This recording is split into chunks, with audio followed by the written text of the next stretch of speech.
Welcome to our channel. Today we how to configure budgeting tools with Personal Capital, full guide step by step clearly. Begin by visiting the Personal Capital website. Click on the Sign Up button at the top right corner of the home page. Enter your email address and create a secure password for your account. After you sign up, you'll need to verify your email address. Check your inbox and click on the verification link sent by Personal Capital. Return to the Personal Capital website and log in using your credentials.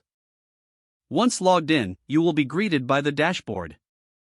Navigate to the Finances tab located in the main menu.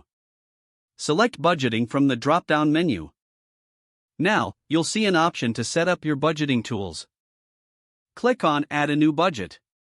You will be prompted to enter your monthly income. Fill in the amount and click Next to proceed. Next, you'll categorize your expenses. Select from categories like housing, transportation, food, and entertainment. Enter the estimated amount for each expense category.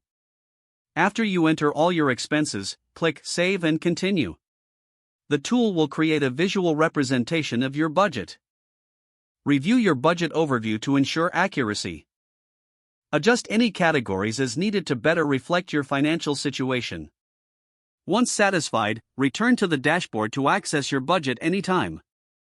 You can update or modify your budget at any point in the future. Explore other features offered by Personal Capital for enhanced financial management. Utilize the mobile app for budgeting on the go, if preferred. This comprehensive tool not only tracks your budget but helps with long-term financial planning. Familiarize yourself with the investment tracking feature for a holistic view of your finances. Keep checking back regularly to adjust your budget as your financial situation changes.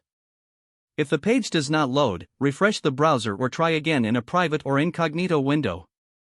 Make sure you are using the correct email address, then retype it carefully to avoid small typos. If your password is not accepted, use the reset option and create a new strong password you can remember. Don't forget to like this video and subscribe to our channel for more step-by-step tech guides.